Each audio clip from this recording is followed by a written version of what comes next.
Hola, ¿qué tal? Bienvenidos todos a este webinario del Laboratorio Nacional de Resiliencia Costera. Hoy es 17 de junio y está con nosotros la doctora Sara Morales de Docs Unlimited de México. Sara, ¿cómo estás? Buenos días. Hola, buenos días a ti y a todos los que estén por ahí. Muchas gracias por acompañarnos. Bueno, pues la dinámica de los webinarios es la misma que en las anteriores versiones. Vamos a tener una presentación de la doctora Sara que nos va a hablar sobre la calidad de nuestras aguas a través de la red de los observatorios costeros de la resiliencia en un monitoreo que se hizo en el 2021 de manera casi simultánea a través del monitoreo TRIX. Y ustedes pueden hacer los comentarios en el chat. Estamos transmitiendo el día de hoy por la página de Facebook del Laboratorio Nacional de Resiliencia Costera y también estamos transmitiendo por la página de UNAM en Yucatán, a los cuales agradecemos la oportunidad. Antes de empezar, voy a presentar a la doctora Sara Morales. Ella realizó la licenciatura en biología en la Universidad Autónoma de Yucatán para posteriormente cursar la maestría en biología marina y el doctorado en ciencias marinas en el INVESTAB del Politécnico en la Unidad Mérida. A lo largo de estos años, su interés se ha enfocado en investigaciones de ecología marina y costera que atienden problemáticas ambientales de la costa con el enfoque de conectividad, relacionado y midiendo el impacto de las actividades de tierra adentro y estructura en ambientes costeros. A lo largo de su trayectoria, ha participado en la elaboración de proyectos de monitoreo de variables ecológicas y biológicas asociadas a humedales costeros, incluyendo el monitoreo de sitios de restauración de manglares y ecología de pastos marinos. También ha participado en experimentos a nivel de mesocosmo y en diversas campañas oceanográficas. Hasta el momento también cuenta con casi una decena de publicaciones en revistas científicas indizadas y arbitradas, así como 7 capítulos de libros. Ha participado como docente impartiendo temas selectos a nivel de licenciatura y también a nivel de maestría. Y finalmente ha participado como consultor privado en temas relativos a calidad de agua y ecosistemas de carbono azul. Por supuesto, la doctora Sara Morales forma parte del Laboratorio Nacional de Resiliencia Costera y agradecemos su presencia el día de hoy. Entonces, vamos a comenzar con la charla La calidad de nuestras aguas, Red OCR, resultados del monitoreo TRIX 2021.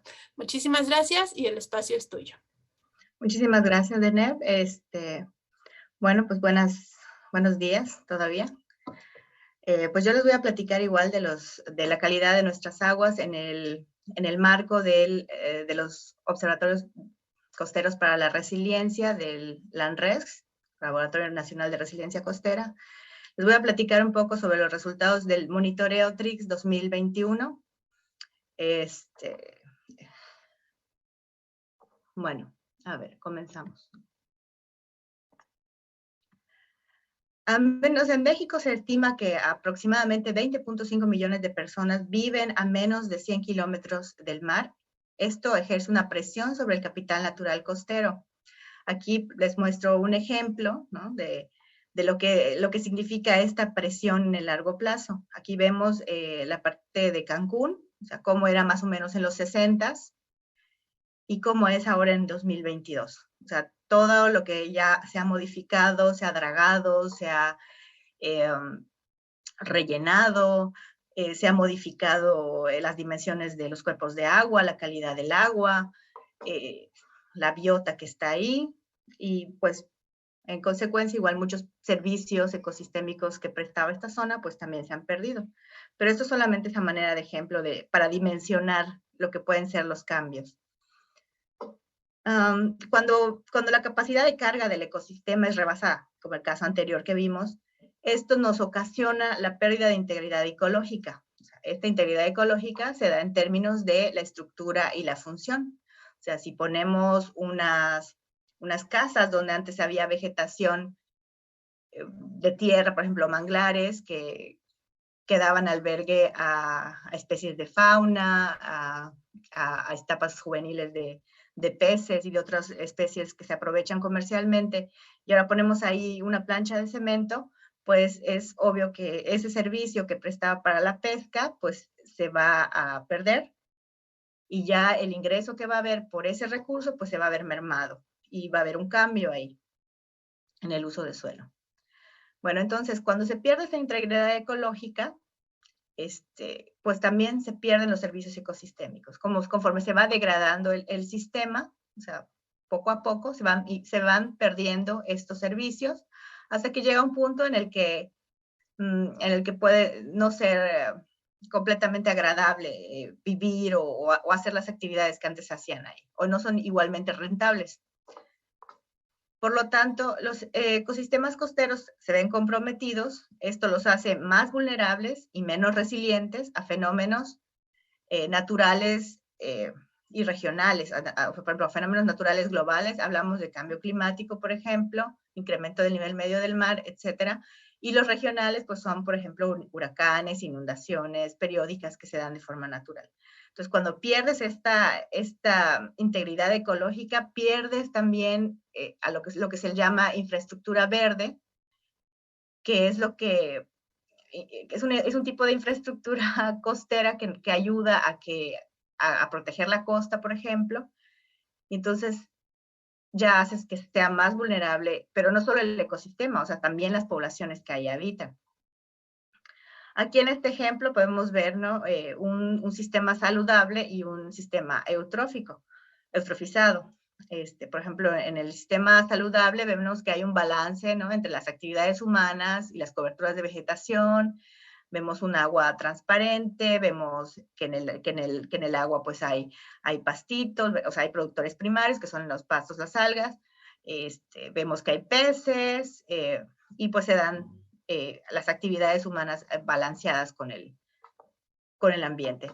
En el otro caso tenemos un sistema eutrófico, o sea, eutrófico se refiere a enriquecido por nutrientes. Cuando tú le añades nitrógeno y fósforo, por ejemplo, al agua costera, ya sea una laguna costera o al mar costero, lo que tú haces es cambiar pues la alimentación. Es como cuando uno come saludable y luego empieza a comer chatarra, ¿no? ¿Qué pasa? Pues uno engorda, cambia el cuerpo, cambia la morfología, se empieza a enfermar. Pues es lo mismo con los ecosistemas. Si les damos más nutrientes de los que requieren, cambiamos toda la dinámica desde los grupos funcionales que hay de algas, de microalgas, por ejemplo. Favorecemos que se desarrollen las especies que ocasionan mareas rojas o florecimientos algales nocivos y tóxicos, ya que estas son unas algas oportunistas que reaccionan bien al exceso de nutrientes. Y otras especies que son benéficas para el ecosistema no pueden adaptarse a estos cambios. Entonces, hay un cambio total de toda la dinámica en el ecosistema. Y una vez que hay un cambio en los productores primarios, pues esto permea a todos los niveles de la cadena trófica hasta que llega a los predadores tope. Entonces, pues son cambios muy grandes y no para bien. Bueno, aquí vemos, ¿no? La eutrofización costera pues se da, como les mencionaba, por aportes de nutrientes de origen antrópico. Bueno, también existe la eutrofización natural, pero por lo general, no por lo general, en este trabajo pues estamos haciendo referencia a la eutrofización por aportes antrópicos o la eutrofización antrópica o cultural. Entonces, esto significa una amenaza mayor para el ecosistema marino y estuarino, como les había comentado. Se da este proceso, que es los insumos orgánicos de las aguas residuales y desechos industriales, si no se les da un correcto manejo, pues están cargados de nutrientes y estos llegan o sea, hay aportes de nitrógeno y fósforo por desechos, por ejemplo, también de fuentes agrícolas, de las aguas agrícolas que están enriquecidas con el fertilizante. Y pues esto ya sea que drene a través de las aguas subterráneas o sea de forma superficial que viaje a través de los ríos, pero siempre hay ese transporte de tierra adentro hacia la costa. Y pues las consecuencias expansivas en su deterioro, pues no solamente, como les decía, es para el ecosistema, sino también afecta eh, las, las actividades socioeconómicas y de bienestar humano. Dentro de los efectos que trae consigo la eutrofización está que la diversidad de especies decrece y esto, por ejemplo, afecta a las pesquerías. Hay cambios en la biota dominante. Puede ser que se creen igual ambientes más favorables para que especies invasoras se puedan establecer. Hay una mayor competencia por los recursos, hay presión de los predadores, con el incremento en los nutrientes, les comentaba que también pueden haber florecimientos algales de largo periodo de duración y que cubran extensas áreas. Conforme más eutrófico se vuelve un área, más grandes y más periódicos son estos eventos. Entonces, un florecimiento algal lo que va a hacer es, por el periodo que dure, va a cubrir o va a impedir que la luz llegue al fondo, que en el fondo es donde están los productores primarios, por ejemplo, la vegetación acuática sumergida, los pasos marinos y las algas, que también tienen una función importante, y va a ocasionar que esta vegetación igual se pierda. Y al perderse, empiezan, como les decía, cambios en toda la trama trófica. Y pues hay pérdida, por ejemplo, seguido de un florecimiento algal nocivo, que es lo que vemos, pues vemos que disminuye la pesca o que aumenta el esfuerzo pesquero. Esto pues tiene repercusiones económicas. Por un lado, por otro lado, para la cuestión de turismo, con toda esta materia orgánica que se genera, o sea, la multiplicación de las microalgas, pues al final de cuentas es materia orgánica que una vez que se acabe el recurso, pues va a morir y al morir se sedimenta y se empieza a descomponer y para descomponerse requiere oxígeno. Y entonces se va agotando el oxígeno que hay en el agua, se va formando esta capa pues, de descomposición, empiezan a haber malos olores, etcétera, y esto pues al turismo no le gusta y entonces también ahí viene otra pérdida relacionada con el turismo.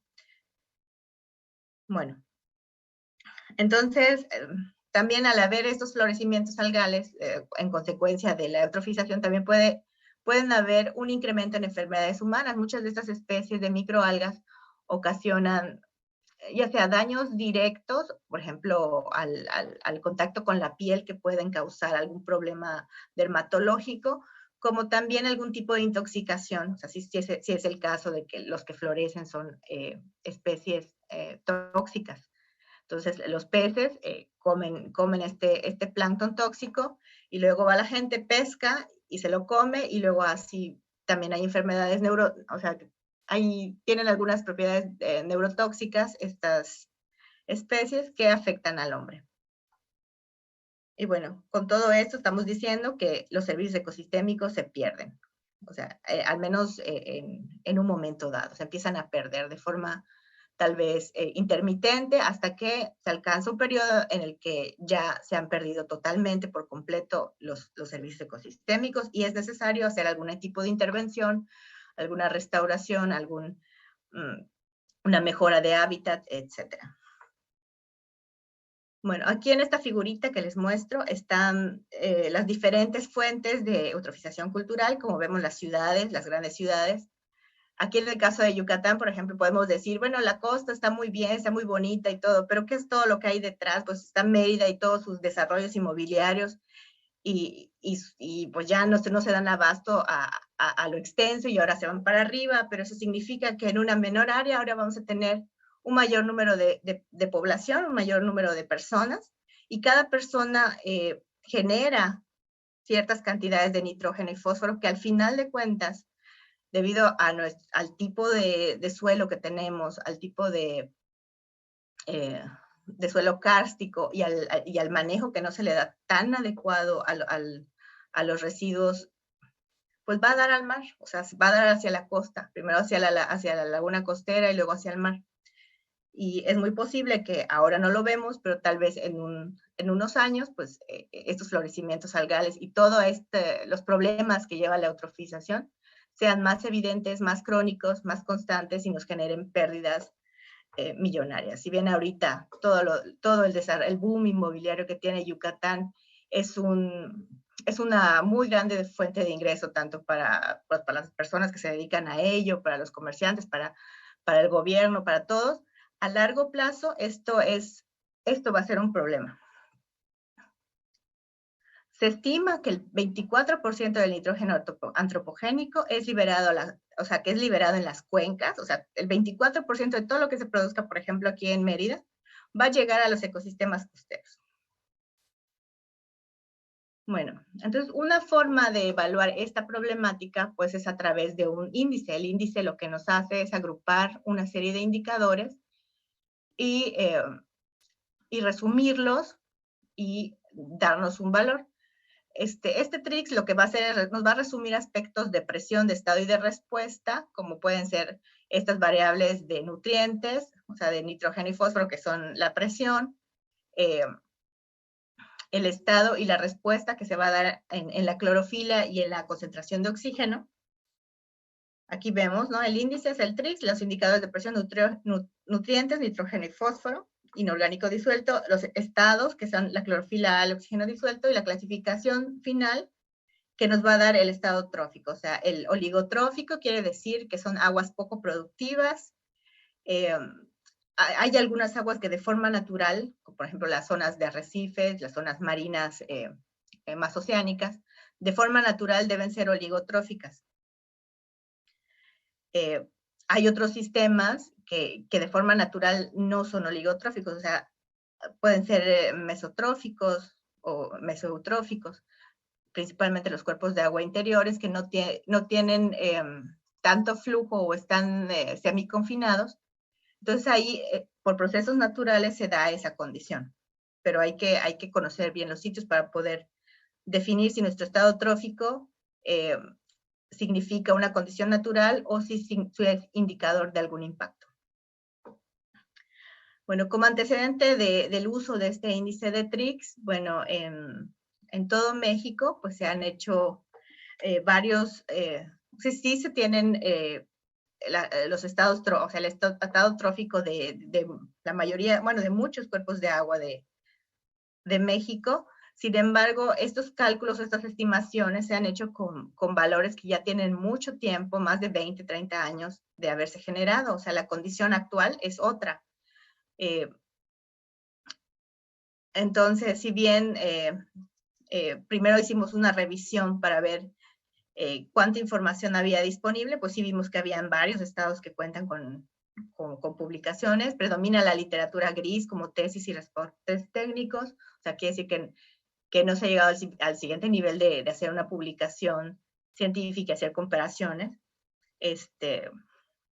Y bueno, la gráfica de arriba es el número de estudios. O sea, el sitio que más estudios tiene sobre cuestiones de TRIX es Yucatán, Veracruz y Sinaloa y Quintana Roo. Y son también de los que tienen datos más recientes. Ahora, en cuanto a los estados tróficos, vemos que al menos hay 3 regiones que de acuerdo a estos estudios con información antigua, presentan una condición eutrófica o mala, por decirlo, muy productiva, como lo de Sinaloa, Chiapas y Quintana Roo. Vemos que hay únicamente 2 estados que presentan una buena condición o al menos un estado poco productivo, que son Sonora y Campeche. Y el resto, pues, es una condición pues, regular. Entonces, en el Laboratorio de Resiliencia Costera, al percatarse de la importancia que tiene identificar el proceso de eutroficación, documentar cómo se encuentra en el país este tipo de proceso, y dado que ha tenido muchos cambios de uso de suelo, pues se dio la tarea el laboratorio de seleccionar sitios para constituir lo que son los observatorios costeros para la resiliencia. Y bueno, de todo el país, pues se tiene representada la región del Golfo de México, la región del Pacífico Sur y la región del Golfo de California. La mejor representada, pues es la región del Golfo de México, ya que tenemos 5 sitios ahí. Un sitio en la región del Golfo de California, que es Ajiabampo, un sitio en la región Pacífico Sur, que es Copalita, en Oaxaca. Y lo que al final, haciendo un total de 7 observatorios, lo que podemos ver en todo esto es que pues hay una gran diversidad de tipos pues, de ecosistema que son, o sea, desde que son diferentes en cuanto a clima, por ejemplo, van de seco desértico, templado subhúmedo, semiárido, cálido, hasta diferentes configuraciones de estos sistemas costeros. O sea, por ejemplo, vemos que hay lagunas costeras que están conectadas con ríos, tenemos lagunas costeras donde el flujo es subterráneo, tenemos el arrecife Alacranes que está bastante alejado de la costa, y en cada uno de estos sitios pues también hay una diversidad, o tal vez la problemática ambiental que hay es diversa, ¿no? Entonces esto, bueno, el haber escogido estos 7 sitios refleja, bueno, es para reflejar toda la heterogeneidad que hay en el país, ¿no? En cuanto a geomorfología, en cuanto a clima y en cuanto a presiones. Algunas de estas zonas, por ejemplo, Ajiabampo, Celestún y Arrecife Alacranes y Laguna de Términos, pues constituyen zonas de áreas de protección, áreas naturales protegidas de diferentes categorías. Y en el caso de, por ejemplo, Dos Bocas, pues es una zona con un gran impulso que se le ha dado para la cuestión petrolera. Y bueno, hay una diversidad ahí de presiones, de estresores y de características intrínsecas de estos cuerpos de agua. Entonces, para poder actualizar la información, que se tenía sobre el estado trófico y sobre el proceso de eutrofización en el país, pues se hizo un diseño para estos 7 observatorios costeros, el cual consistió en hacer una malla hexagonal y, bueno, el diseño en realidad consistió primero en hacer un protocolo para poder estandarizar todo lo que era el diseño de muestreo, las prácticas de campo, las prácticas de laboratorio y el análisis de datos. Entonces, primero se realizó un protocolo para homogeneizar y estandarizar todo el proceso que se iba a realizar. Ya llevado a campo, bueno, antes de salir a campo, pues se hizo este ejercicio de hacer ay, no me sale bien el nombre, tesalación, bueno, hacer la malla esta con hexágonos. Se escogen hexágonos porque los hexágonos te permiten hacer una integración entre a diferentes escalas. Por ejemplo, aquí hacemos un muestreo muy puntual, o sea, en un puntito, pero también podemos integrar al final para hacer algún estudio cuestiones espaciales. Entonces, para poder hacer esa integración de las diferentes escalas, pues esta herramienta de hacer un hexágono pues ha sido ampliamente usada para cuestiones de diagnóstico ambiental y de evaluaciones ambientales. Entonces decidimos que esa era la mejor forma para llevar a cabo el muestreo de TRIX. Entonces en cada sitio pues se hizo, dependiendo del tamaño del sitio, pues se establecieron diferentes números de estaciones. Y en cada una de esas estaciones, el año pasado, más o menos en agosto, pues de forma casi simultánea, pues salieron todos los responsables de los diferentes observatorios a hacer sus muestreos. Sus muestreos consistieron en tomar datos en campo de variables fisicoquímicas, temperatura, salinidad, oxígeno disuelto, clorofilas, sólidos totales disueltos, bueno, una serie dependiendo de las capacidades que tuvieran en cada sitio. Pero hay un set de datos, o sea, básico, que todos debían de cumplir. Luego también se hicieron las colectas para hacer nutrientes en agua, eso en todos los sitios, y en algunos sitios como un adicional, pues hicieron colectas para sedimento y para hidrocarburos y creo que cafeína, no estoy muy segura, pero pues eso más adelante, el próximo seminario se los va a contar la doctora Elsa. Bueno, posteriormente ya cuando, yo solamente les estoy hablando de la parte de eutrofización, Entonces queda claro, o sea, ahí para eutrofización lo que nos interesaba del campo eran las variables ambientales tomadas con una sonda multiparámetro y los nutrientes, o sea, las muestras de agua para nutrientes y clorofila. Entonces, después de que tomaron las muestras estas de agua, tenían que enviarlas aquí a Mérida, al Laboratorio de Química Marina del CIMBESTAB, para que todas fueran analizadas de la misma forma, o sea, bajo el mismo criterio y todo fuera estandarizado. Entonces, ya aquí en el laboratorio, pues hicieron los análisis de nutrientes inorgánicos disueltos para nitrito, nitrato, amonio, fósforo, reactivo soluble y sílice reactivo soluble y clorofila A. O sea, para los nutrientes, pues se utilizaron los métodos descritos por Strickland y Parson, que tienen que ver con colorimetría, con la determinación utilizando espectrofotómetro. Y la extracción, y para la clorofila, pues hizo una extracción pasiva con acetona, o sea, grado HPLC de 90%, y bueno, se hizo igual el análisis en un fluorómetro modelo Trilogy. Aquí cabe señalar que el agua, cuando ya nos las enviaron, o sea, ya nos enviaron los filtros, o sea, que cada observatorio se encargó de hacer el filtrado, o sea, se les dio el manual de cómo realizar el filtrado, y ellos hicieron el filtrado y lo mandaron, ya lo que mandaron al laboratorio fue básicamente para hacer análisis, no hubo que filtrar, no había que hacer el filtrado para las clorofilas, nada. Bueno, posteriormente, ya que tuvimos los datos de las concentraciones de nutrientes y de las clorofilas y los datos de campo, pues procedimos a hacer varios pasos. Primero, hacer el tratamiento de datos de las variables de campo, o sea, hacer un control de calidad, revisarlos, depurarlos, corroborarlos, porque si había un dato raro había que volver a ir a la base, a la bitácora y preguntar, y si había también algún dato tal vez alto, pues preguntar qué había cerca, etcétera. Y si no podíamos encontrar el justificante o sea, la razón por la cual había un valor muy alto o muy bajo, o que no correspondía al sitio, pues el dato fue eliminado.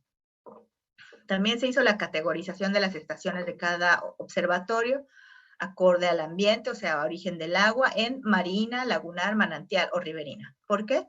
Porque tampoco se vale combinar peras con manzanas, o sea, no podemos combinar aguas de diferentes salinidades, ni mucho menos, porque eso o sea, la salinidad tiene que ver mucho igual en todos los procesos que determinan otras variables. La temperatura y la salinidad son muy importantes. Bueno, estadística, o sea, se hizo una estadística descriptiva de medias, error estándar para cada observatorio, por cada ambiente, con el total de datos obtenidos. Se hizo la comparación entre sitios, pero solamente de ambientes con más de 3 datos, y solo para valores superficiales. Debido a que hay una heterogeneidad de sitios, pues en algunos la profundidad permitía hacer muestras superficiales y de fondo, pero no en todos los sitios. Habían sitios que no sobrepasaban el 1,5 metros o 1 metro, y entonces ahí pues no tenía caso de hacer esta diferenciación.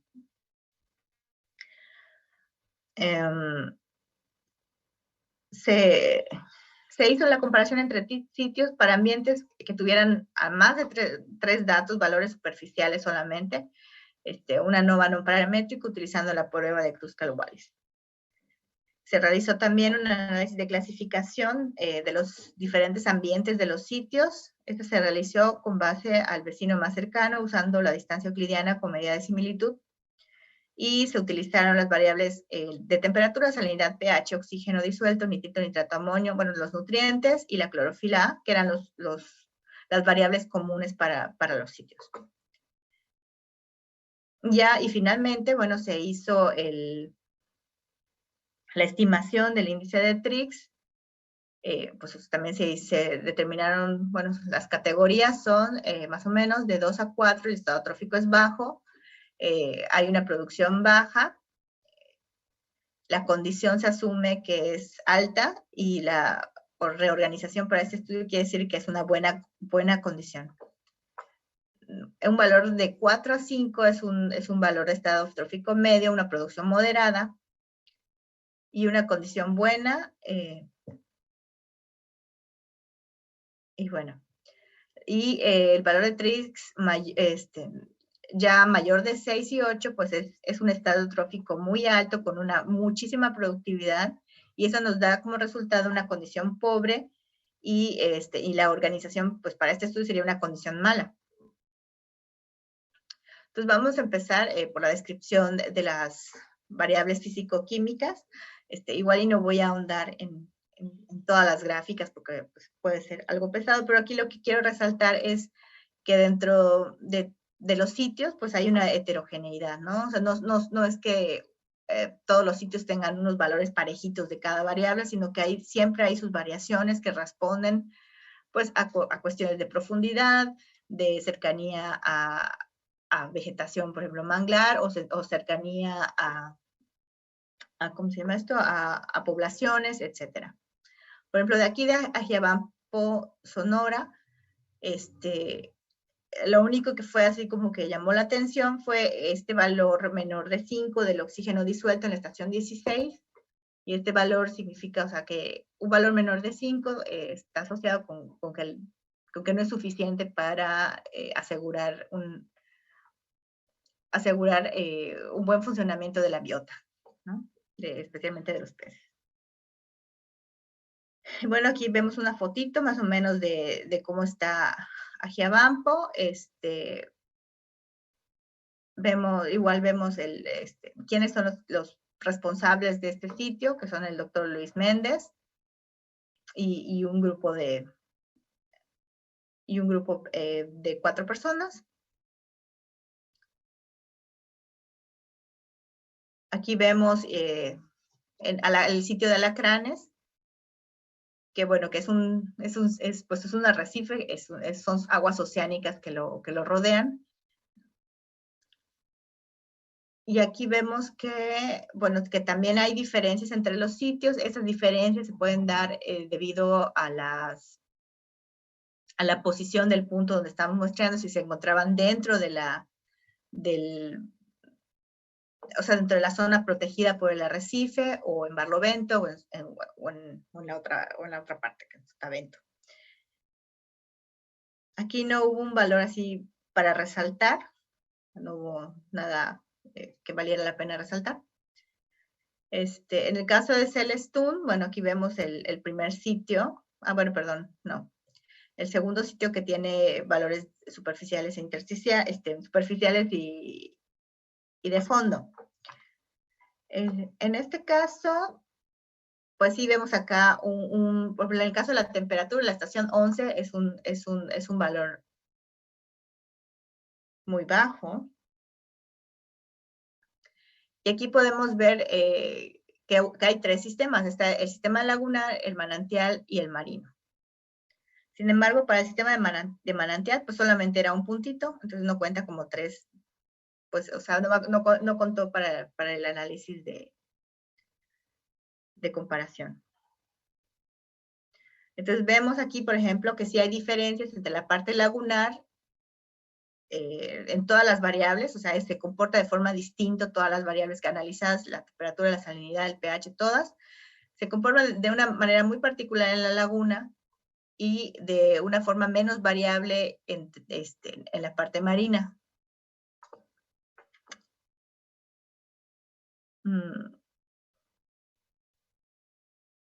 Aquí, por ejemplo, en el caso de la clorofila, de la relación Redfield, de nitrógeno y fósforo, vemos, o sea, que es como el resumen, o sea, que en esa relación, o sea, estamos viendo reflejadas todas las variables.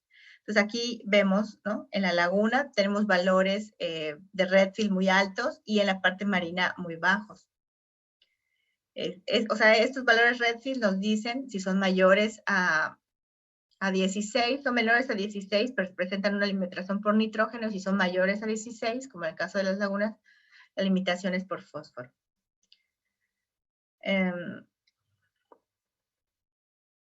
Esta es una fotito del sitio y lo responsable del Observatorio Costero de Celestún, pues es el doctor Jorge Herrera. En el caso de Copalita, pues aquí se identificaron pues 2 sistemas, que fue el riverino y el marino. pues no vemos, bueno, sí hay algunas variables en las que se pueden ver las diferencias, especialmente la clorofila A, que está aquí abajo cuando dice productividad. Vemos la diferencia que hay entre el sistema riverino a comparación del marino. Otras variables que llaman la atención, pues son el fósforo y el nitrito.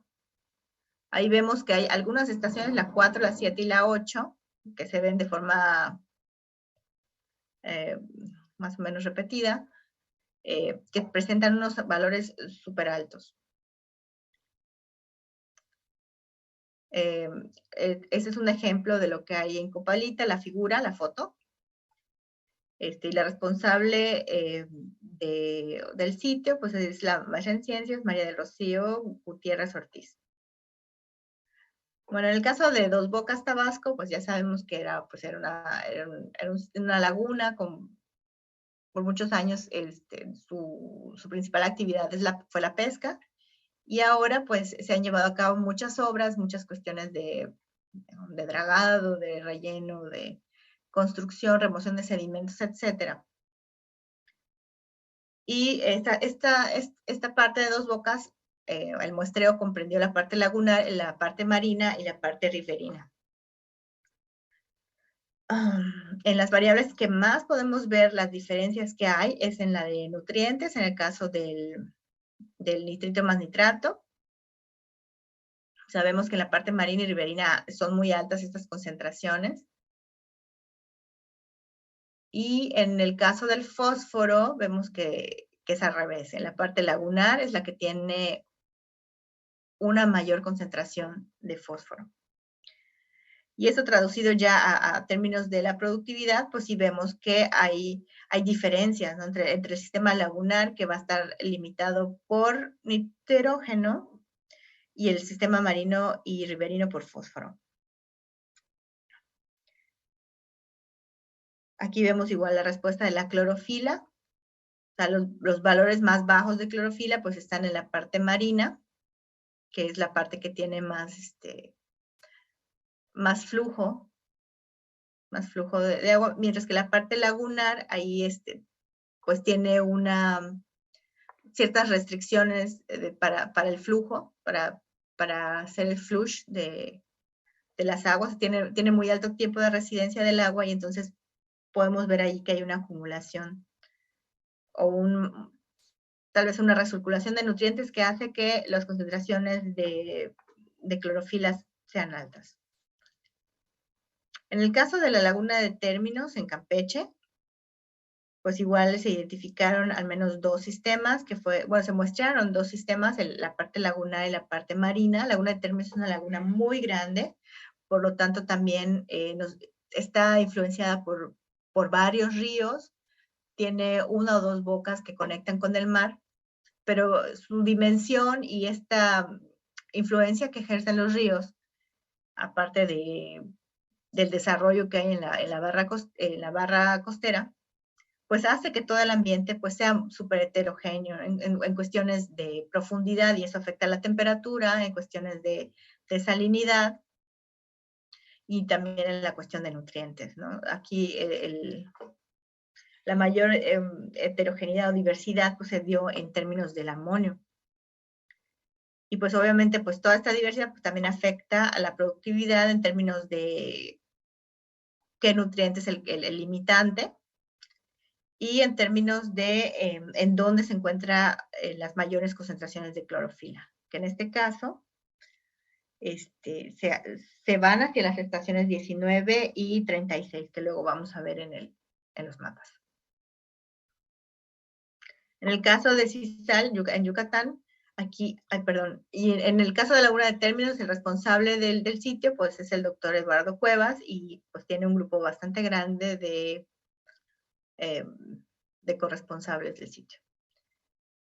En el caso de Cizal, Yucatán, pues aquí vemos la foto, pues se dividió o se muestraron tres ambientes, que es la ciénega, bueno, cuatro ambientes, perdón, que es la ciénega, la laguna, el manantial y la parte marina. cuando analizamos la información, podemos ver ahí la gran diferencia que hay, o sobre todo entre la ciénega para la temperatura, porque pues la ciénega por lo general son zonas que una parte del año, o sea, en un periodo de tiempo, están completamente secos. Entonces, son por lo general sitios muy bajos, donde que pueden alcanzar temperaturas y salinidades también muy altas. En el caso de Sisal, pues vemos que la salinidad no es tan alta porque tiene la influencia de manantiales. Entonces vemos al contrario que toda el área de la ciénega, a algún área de la laguna, la lagunita que se estudió y el manantial, pues tienen salinidades más o menos similares, bajas, menores de 10, a comparación con la parte marina, que es pues ahí las salinidades son de 30 a 35 a 38 más o menos. Y en los pHs vemos lo contrario, por lo general las zonas de agua dulce pues tienen pHs más elevados que la parte marina. Sin embargo, pues la estación 10, de la 8 a la 14, bueno, 8, 10 y 14, que son de la parte marina, también presentaron un elevado pH. En cuanto a nutrientes, también las diferencias, sobre todo en nutrientes nitrogenados, entiéndase nitrito más nitrato, perdón, nitrogenados y silicatos, o sea, nitritos más nitratos y silicatos. Vemos igual que hay una gran diferencia entre lo que es marino y lo que puede ser la ciénaga lagunar y el manantial. Sin embargo, pues en la productividad únicamente vemos que el manantial fue el manantial de la lagunita fueron distintos, tanto la ciénaga como la parte marina, en cuestiones de concentraciones de clorofila, su comportamiento fue más o menos similar. Bueno, esa fue la heterogeneidad o la descripción dentro de cada sitio. Ahora, la comparación entre sitios, o sea, para identificar las diferencias hidrológicas, pues hicieron estos esquemas que son de cajas y bigotes, donde existen unas muesquitas que hay o sea, la cajita tiene como una cinturita y en esa cinturita es la mediana y las crucecitas son la media.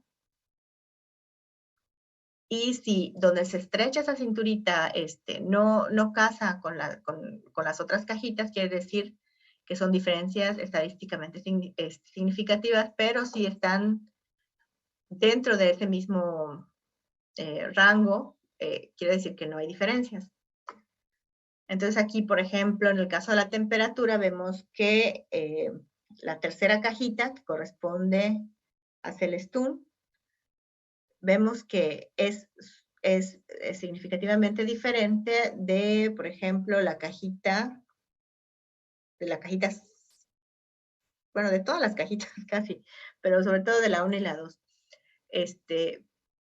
Y eso nos dice que son diferentes significativas. Sin embargo, por ejemplo, entre la cajita 4 y la 6, vemos que están sobrepuestas, entonces entre esas dos no hay diferencias significativas.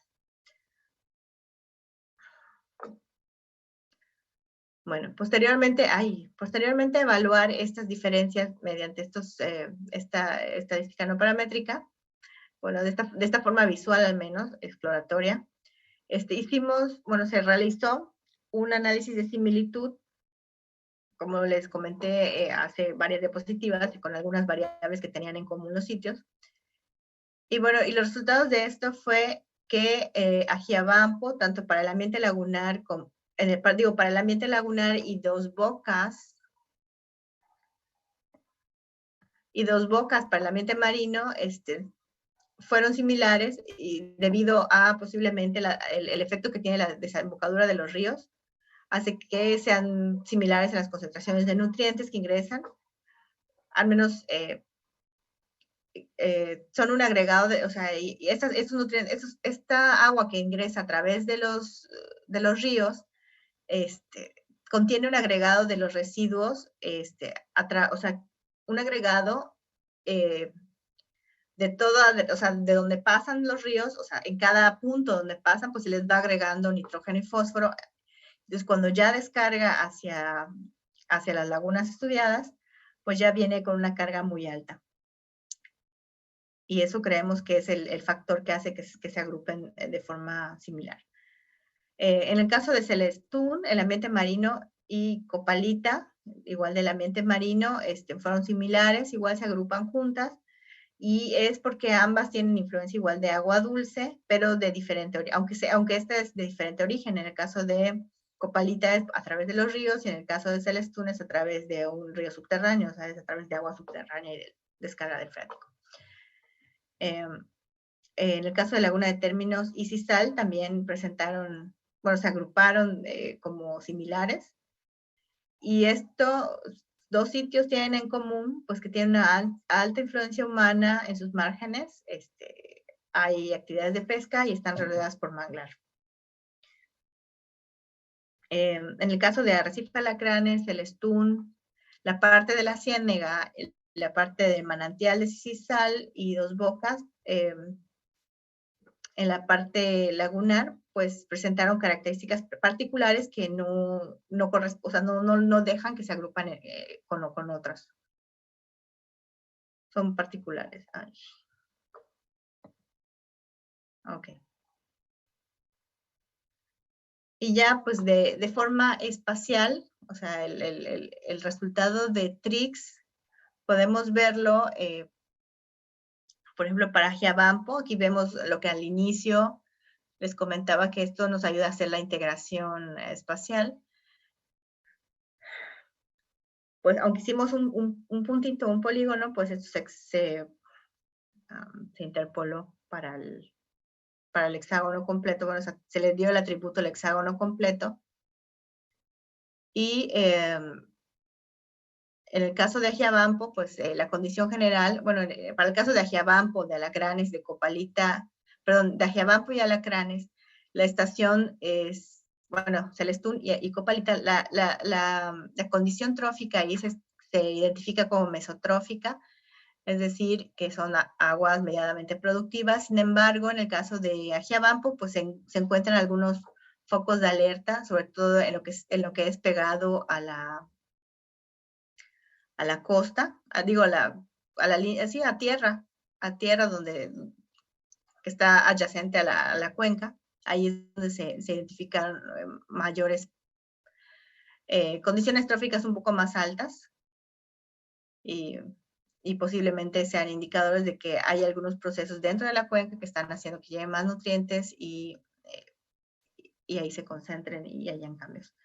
En el caso de Arrecife y Alacranes, vemos que la mayoría de los sitios pues, están en un estado trófico medio, pero más bien es de bajo a medio. O sea, los que ven en amarillo en realidad serían como que de bajo a medio, que serían los que nos estarían indicando un poco la condición natural del sistema, pero vemos dos sitios que están en naranja, que esos sitios al parecer sí ya presentan alguna condición.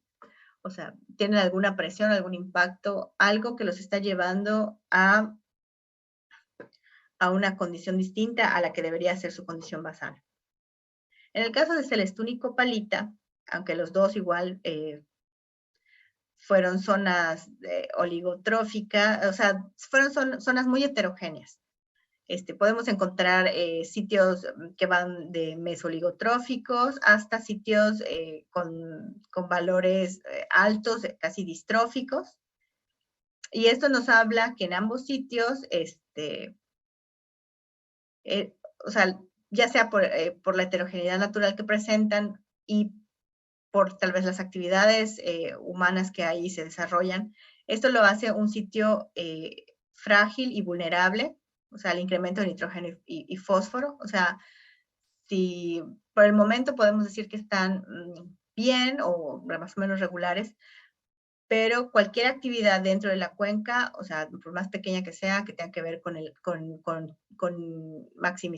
incrementar los valores de nitrógeno y fósforo, van a tener un impacto casi seguro en la calidad del agua, de la cosa que va a llevar a problemas más serios de eutrofización.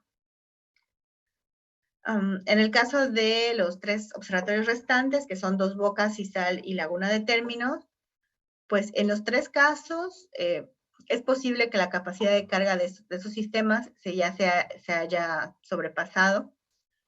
En el caso de Dos Bocas, o sea, los 3 sitios tienen condiciones mesoeutróficas con bastantes estaciones, al menos en el caso de Dos Bocas y Cizal, que ya están la mayoría de las estaciones están en una condición eutrófica o de muy alta productividad, donde ya puede ser que hayan problemas más serios de eutrofización o síntomas secundarios, o sea, primarios y secundarios de eutrofización.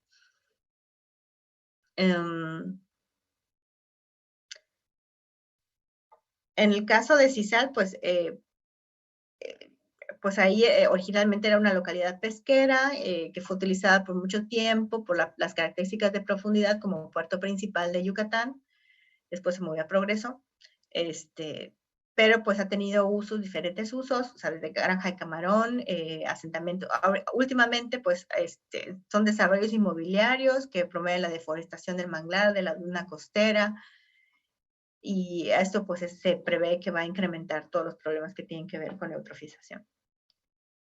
En el caso de Laguna de Términos, igual, es una laguna muy grande, como les comentaba, tiene múltiples usos, tiene muchas conexiones con tierra adentro a través de estos ríos, y pues tiene un historial de deterioro, o sea, se ha documentado su deterioro en varias cuestiones, está rodeado por zonas ganaderas, etcétera.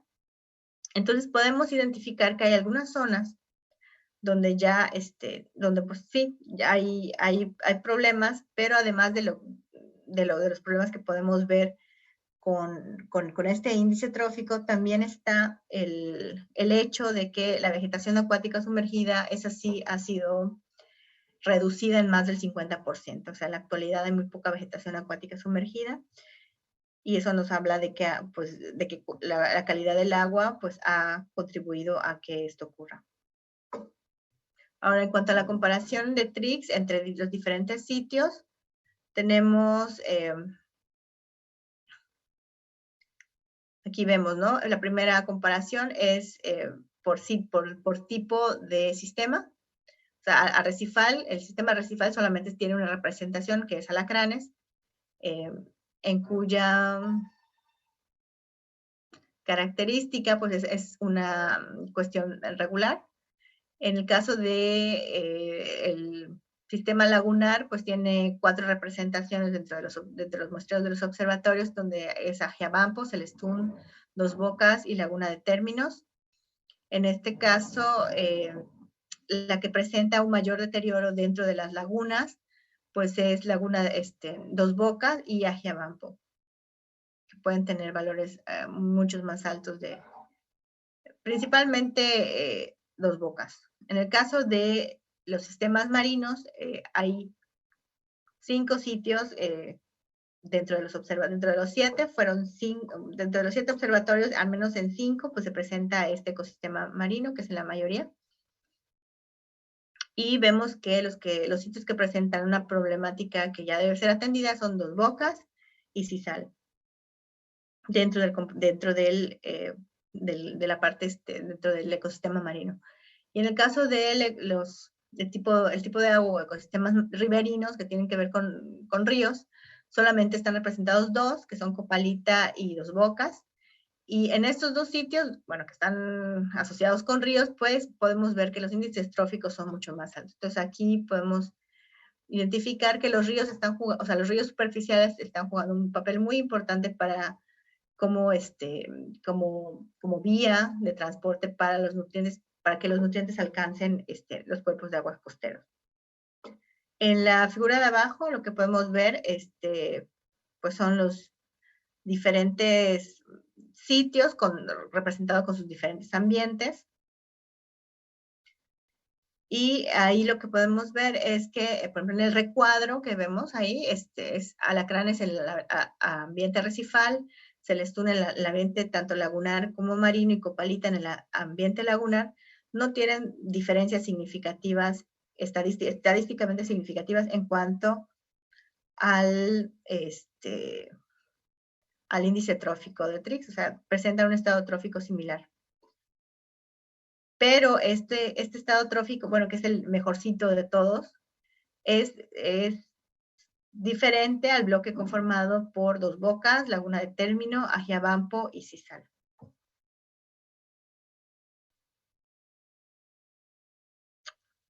Y aquí lo que les comentaba, en el lado izquierdo, pues vemos que el sitio con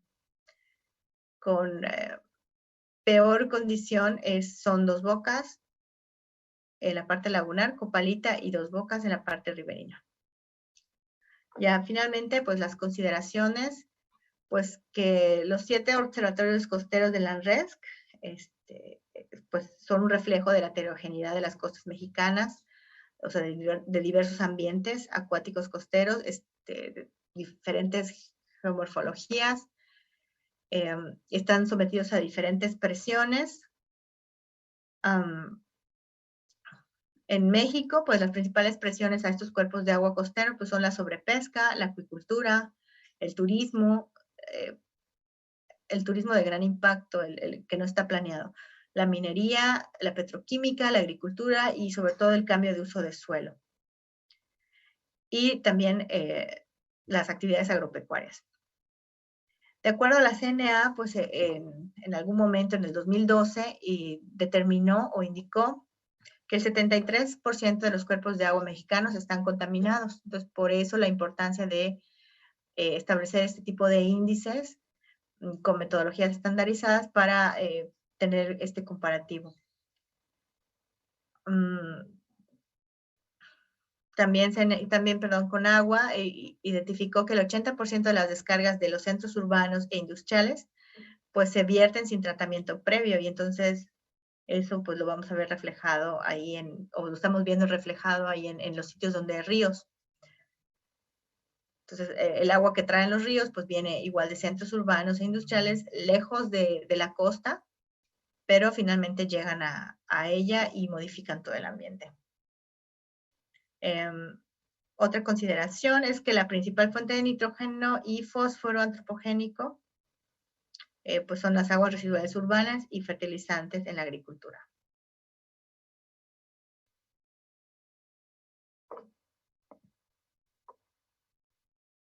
Y ya hay una final.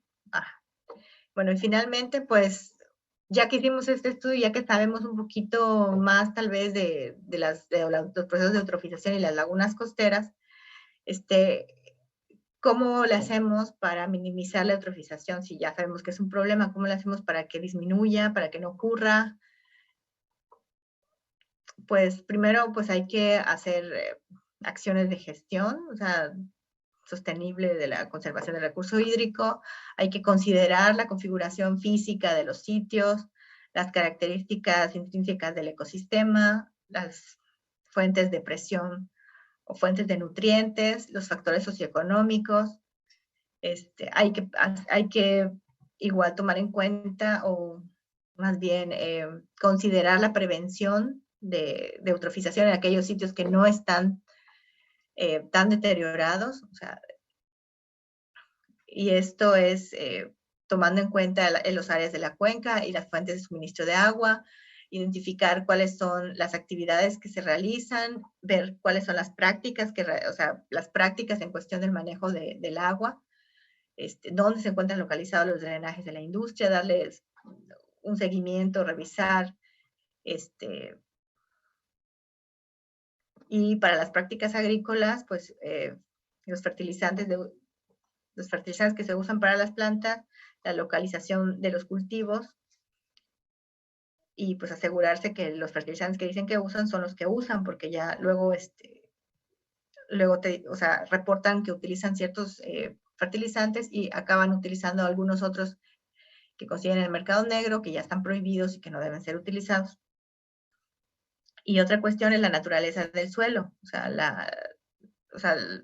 no hay que descuidar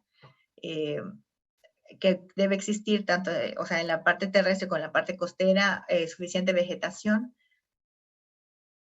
y no tampoco descartar la interacción que existe entre el suelo y el agua. Ahora, ¿cómo se aterriza esto para que no sea solo documentación del deterioro? O sea, hay que utilizar esta información para crear sinergias que promuevan mejores prácticas agropecuarias, industriales, de desarrollo urbano, disposición o tratamiento de aguas residuales, etcétera. Es necesario, pues, complementar la legislación y la normatividad que existe, actualizarla, definir, o sea, cuáles deben ser las limitaciones para las actividades, las regulaciones y las sanciones a todas estas actividades que incrementen la carga de nutrientes a ríos y aguas subterráneas. Y fin. Muchísimas gracias, doctora Sara Morales, por esta presentación de la campaña TRIX que se realizó en el 2021. Tenemos tiempo de un par de preguntas. Entonces, cuando nos estabas presentando tus gráficas de barras, los resultados, mencionaste un par de veces que para algunos observatorios no había nada que resaltar. Entonces, la primera pregunta es, ¿a qué te refieres con que no había nada que resaltar? Si todo significa eso, que todo estaba bien, o si le estaban comparando con los registros históricos. No se hizo la comparación con los registros históricos, o sea, no se llegó a ese punto aún. Cuando digo que no había nada que resaltar, sí, no habían algunos, o sea, los parámetros no estaban por debajo, a lo mejor no estaban ni por abajo ni por arriba de lo que podríamos considerar malo o que ya afecta al sistema.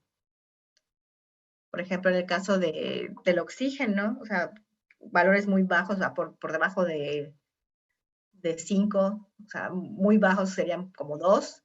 Esos nos estarían diciendo que hay zonas anóxicas y que ya la eutrofización es un problema mayor ya en esos puntos. Igual con las concentraciones de nitrógeno y fósforo. Ok, entonces en comparación con lo normal, ¿no? Sí, Y nos pregunta... y lo otro es que es el primer muestreo, o sea, falta ver, o sea, se prevé que esos muestreos tengan periodicidad, o sea, al menos por 5 años continuos, y pues se les va a estar dando seguimiento y vamos a ir viendo cómo va a ir cambiando esto, porque conforme vayamos haciendo más muestreos vamos a conocer más el sitio. A lo mejor en este momento les estoy diciendo que ahí no hay ningún dato que resaltar, pero estoy basándome solamente en un muestreo. Poder hacer, o sea, la oportunidad que brinda el laboratorio, este proyecto es que vamos a tener una serie de datos pues, en el mediano plazo, 5 años. Y entonces sí, ya vamos a poder conocer bien el sitio y vamos a decir, bueno, sí, esas concentraciones, bueno, la literatura dice que no hay problema, pero la naturaleza de ese sitio es otra, no es la que estamos viendo, ¿no? Y podríamos decir, entonces, ya que tengamos una serie de datos más grande, entonces ya podríamos identificar qué valores son los que están fuera de lo normal del sitio. Perdón. Muchísimas gracias. Y las otras dos preguntas son en relación a lo que más o menos nos estabas diciendo, que van a tener una periodicidad, en teoría anual, y en teoría por 5 años, ¿no? Entonces, te voy a hacer las dos preguntas juntas, porque creo que las puedes responder juntas. Entonces, una es, si los muestreos se realizaron en diferentes épocas del año, nada más para que nos lo confirmes. Y la otra es que ¿de qué sirve tomar las muestras en el mismo tiempo para cada uno de los observatorios si son sitios lejanos entre ellos, ¿no? ¿Qué esperan encontrar? Bueno, sí son sitios lejanos entre ellos, pero fíjate que es una época, o sea, es agosto, y bueno, tanto en los programas de Estados Unidos como acá, pues son periodos en los que hay un poquito más de calor y la gente va mucho a la playa. Entonces, es donde podemos observar el mayor impacto directo que hay sobre la costa. O sea, hay una mayor población en ese momento, o sea, es una población fluctuante, pero ahí podemos ver ese impacto que tiene esa mayor población. O sea, es el punto donde podemos observar el máximo impacto que hay de forma más directa al ecosistema. Lo otro es la temporalidad, o sea, es una época un poquito más estable en cuestiones de huracanes y de nortes. Entonces estamos quitando un poco esta parte, o sea, el factor climático y estamos viendo un poco más, o sea, el efecto de lo humano ahí. Pues muchas gracias por la respuesta. ¿Hay algunas dudas sobre dónde pueden encontrar esos datos? Entonces, si nos puedes contar cuándo sale la publicación, cómo van con eso. Bueno, creo que parte de esos datos, pues están, bueno, al menos pequeños, pequeños flashazos hay ahí en la página del ANRESC, de lo que fue el muestreo, de lo que ha sido el análisis y lo que es algunos de los datos. Ahorita estamos trabajando en la elaboración pues de un producto científico, académico, de un artículo.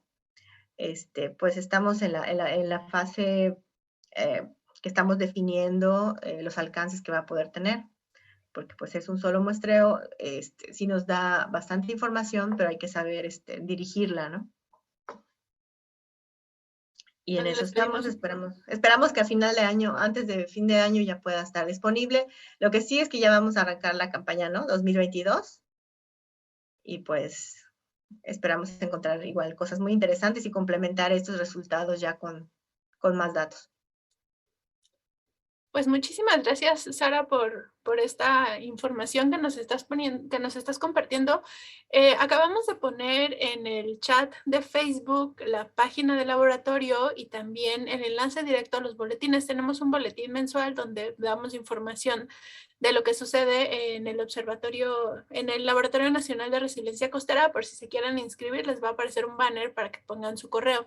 También en un momentito les vamos a poner el correo directo del laboratorio para las dudas puntuales, porque tenían dudas sobre la metodología, para ver si podían hacer sinergia y estandarizar metodologías. Entonces, si pueden hacer si nos pueden contactar directamente, de todos modos ahorita los vamos a buscar en el Facebook para darles directamente el contacto y que los podamos dirigir con la doctora Sara Morales. Entonces creo que sería todo por el día de hoy. Doctora Sara, muchísimas gracias por acompañarnos y por platicarnos sobre el primer gran proyecto de muestreos simultáneos en todos los observatorios que están en el Pacífico y en el Golfo de México.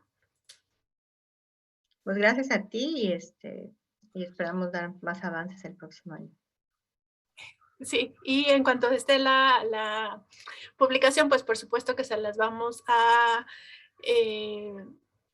compartir aquí en las redes del Laboratorio Nacional de Resiliencia Costera. ¿Ok? Entonces, este es el primer monitoreo que se hizo de manera simultánea en los 7 observatorios de resiliencia costera, 2 en el Pacífico, 5 en el Golfo de México, y la idea es que se hagan 4 más, el siguiente durante este verano. Entonces, pues eso sería todo. Nos vemos en agosto para nuestro siguiente webinario. En esta ocasión nos acompañaría la doctora Elsa Noreña Barroso para presentarnos otro de nuestros proyectos estrella, que son las tarjetas de reporte. En este caso vamos a hablar sobre la tarjeta de reporte de CISAL que pueden ya bajar directamente de nuestra página web. Pero pues de todos modos vamos a darles una charla sobre ello para ver más detalles. Muchísimas gracias a todos y nos vemos en agosto. Que estén muy bien. Buenas tardes, doctora Sara. Buenas tardes a todos. Hasta luego.